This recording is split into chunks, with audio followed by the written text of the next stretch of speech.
The primary weapon of American geopolitics is not found in a hangar or a missile silo, but in the global ledger. The US dollar dictates the flow of international trade, enforces sanctions, and holds the power to cripple foreign economies overnight. But how exactly did a vast, untamed continent, separated from the rest of the industrialized world by thousands of miles of ocean, engineer this reality? How did a loose collection of colonies evolve into a unipolar superpower, operating over 700 military bases and controlling the world's reserve currency? The answer starts thousands of years before the first European ships arrived. For decades, the accepted archaeological timeline held that the first Americans, the Clovis people, crossed a land bridge from Siberia into North America, roughly 13,000 years ago, laying the first human claim to a massive, incredibly resource-dense landmass. Then, deep inside a Pennsylvania cliffside known as the Meadowcroft Rock Shelter, researchers unearthed burned bones and flint knives. These artifacts proved that human habitation and the active exploitation of the continent's resources had been underway for thousands of years longer than anyone previously thought. The longevity of this site shows that for millennia, the North American continent has provided a stable, resource-dense environment protected from the volatility of Afro-Eurasia. Modern America inherited this same geographic lottery, a sprawling landmass shielded by two oceans, allowing for internal growth without the threat of constant invasion. Fast forward to the mid-18th century. That geographic isolation had bred 13 distinct British colonies. They were highly competitive, culturally fractured, and completely lacked a unified American identity. Benjamin Franklin provided the intellectual framework for this unification. As a world-famous scientist and diplomat, Franklin viewed the 13 colonies not as subjects of a crown, but as parts of a single, potentially powerful machine that required structural integration.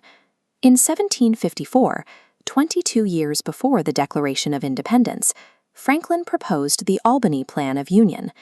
While the British Crown and colonial assemblies ultimately rejected it, Franklin had successfully drafted the earliest structural blueprint for a centralized government in North America.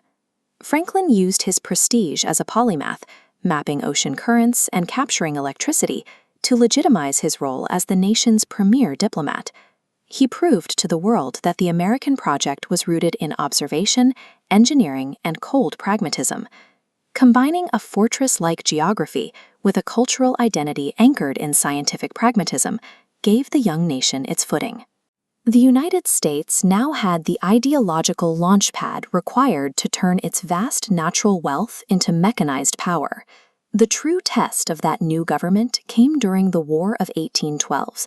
Often called America's second fight for independence, the conflict ended in a strategic draw, but successfully forced the British Empire to finally respect American borders and maritime sovereignty.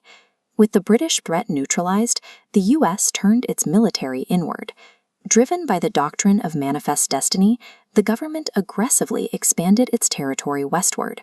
The Mexican-American War secured over 500,000 square miles of land, and the devastating industrial-scale violence of the Civil War permanently centralized federal control over the continent. By 1898, the frontier was closed, and the military machine needed a new direction. The Spanish-American War marked the precise pivot point where the United States turned its newly professionalized, battle-tested military outward, stripping Spain of its colonies in Cuba, Puerto Rico, and the Philippines. By 1900, the United States had successfully scaled its population, industrialized its economy, and expelled rival European powers from its hemisphere. It had achieved absolute military dominance over half the globe. When global war broke out in 1914, and again in 1939, America's unique geography functioned as a massive strategic arbitrage. While the industrial centers of Europe and Asia were pounded into rubble by artillery and aerial bombing campaigns, the American homeland remained physically untouched. Its factories never stopped running. The U.S. government mobilized its workforce to construct an unmatched manufacturing engine.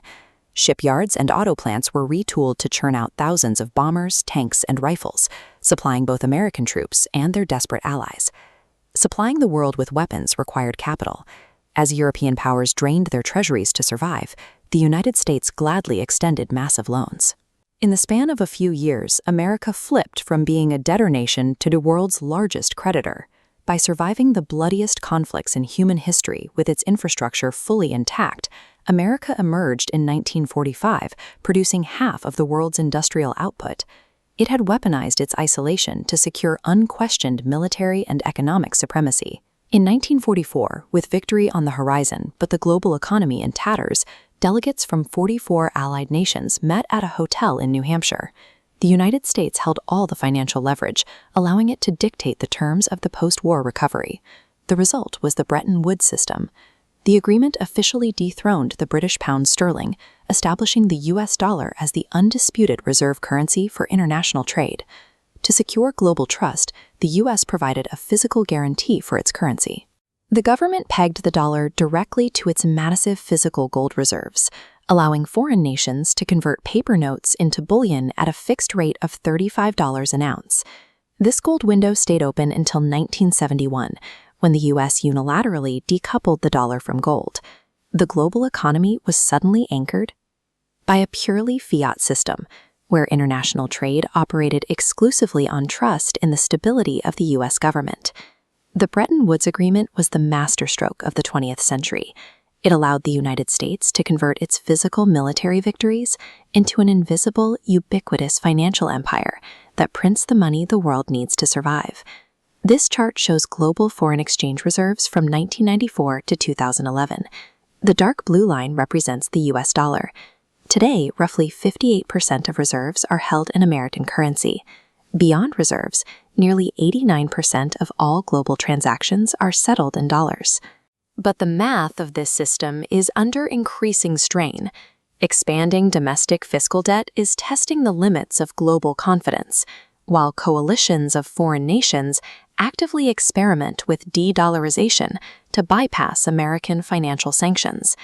This includes a potential shift toward a Trump corollary to the Monroe Doctrine, a strategy that prioritizes regional economic stability and the protection of domestic industries over the global interventionism that defined the post-war era. American superpower status was never an inevitable destiny written into the soil. It is a highly engineered architecture of land, military force, and financial leverage, a massive machine that now requires constant, precarious maintenance to keep the gears turning.